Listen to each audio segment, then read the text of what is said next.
Hi guys, अस्सलाम वालेकुम। उम्मीद करती हूँ आप सब खैरियत से होंगे। आज मैंने सोचा फिर से मैं न्यू व्लॉग डालती हूँ क्योंकि बहुत दिन हो गए। हम जा रहे थे पार्क, तो शनाया को झूले झूलने थे और एक्टिविटी करनी जैसे हम पार्क पहुंचे अम्मी के साथ, तो देखा शनाया पोल्स के साथ खेल रही थी क्योंकि इनकी ये फेवरेट जगह और दानिया इनको खींच खींच के बाहर लेकर आ रही थी। चलो शनाया बाहर चलें, तो शनाया का दिल नहीं कर रहा था जाने का बाहर। और मामू भी आ गए थे शनाया के, क्योंकि शनाया बहुत तंग कर रही थी इधर ही कि नहीं जाना मुझे बाहर, मुझे इधर ही। शनाया का बस नहीं चलता तो शनाया इधर ही रह जाती है। ज़बरदस्ती शनाया के मामू तो ले गए थे। शनाया ये गुस्सा तो देखें आप शनाया का कितना कर रही थी कि मैं मारूंगी, मुझे कौन लेके गया तो बाहर। तो शनाया के मामू ज़बरदस्ती उन्हें ले गए थे। फिर वहाँ से निकली तो इन्होंने कार देख ली थी, कार में बैठी है। कार में बैठने के बाद पूरा इन्हें राउंड किया कार का, और फिर उन्होंने आगे जाके फिर कैंडी वैंडी और फिर झूले वूले और भी मज़ीद झूले झूले इन लोगों ने, क्योंकि इनका दिल नहीं भर रहा था। क्योंकि आई आप ही इन लोगों के लिए ही थी कि शनाया और मित्रा के साथ हम लोगों की भी ईद हो गई थी, क्योंकि हम लोग भी बहुत टाइम बाद बाहर निकले थे।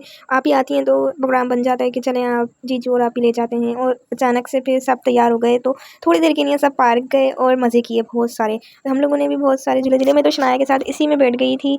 शनाया क्योंकि बहुत डरती हैं झूलों में बैठने से भी, और उन्हें बैठने भी होते हैं झूले, तो इसलिए मैं शनाया के साथ बैठी और हम लोगों ने ये वाली राइड। शनाया का झूले में से दिल ही नहीं भर रहा था कि मैं और झूलूंगी। और फिर आगे जाके इन्होंने क्या किया था, तो वो मम्मा इनकी कहीं देख रही थी, तो ये कॉटन कैंडी लेकर आ गए थे इनके मामू दिला के, और इन्होंने हाथ मुंह सब गंदे कर लिए थे। और फिर आगे जाके इन्होंने बोला कि नहीं मुझे ये वाली राइड्स भी लेनी है मम्मा, ये वाली राइड्स भी लेनी है। तो ज़बरदस्ती हम लोगों ने इनको ये वाली राइड्स बचाने का टाइम हो गया था। तो फिर ये मेरे पास आके प्यारी सी क्यूट सी एक कैट बैठ गई थी और मैं इसके साथ खेलने लगी। और अम्मी ने मुझे इतना डांटा, अम्मी कह रही इसको हाथ नहीं लगाना, जो भी बिल्ली मिलती है तो मैं उसको प्यार करने लग जाती हूँ। तो मैंने इसको बोला आज वो प्यार कर लेती हूँ थोड़ा सा। अम्मी ने बोला नहीं। फिर हम लोग गए थे, भाई बोल रहे थे कि यहाँ पे गोलगप्पे और ये पार्क में अच्छे बच्चे नहीं मिलते, तो उन्हें जहाँ से हम लोग खाते हैं, तो हम लोग वहाँ गए, गोलगप्पे खाए। हम लोग घर आ गए क्योंकि आप ही को अपने घर जाना था, तो इसलिए हम लोग थोड़ा बहुत घूमे और थोड़ा सा मिनी व्लॉग बना। इसलिए आप लोगों को अगर मिनी व्लॉग मेरा पसंद आया हो तो लाइक करें, कमेंट करें, सब्सक्राइब करें। अगर मेरा मिनी व्लॉग आप लोगों को पसंद आया तो कमेंट करिएगा ज़रूर ज़रूर ज़रूर, क्योंकि और मैं मिनी व्लॉग डाल सकूँ आप लोगों के लिए।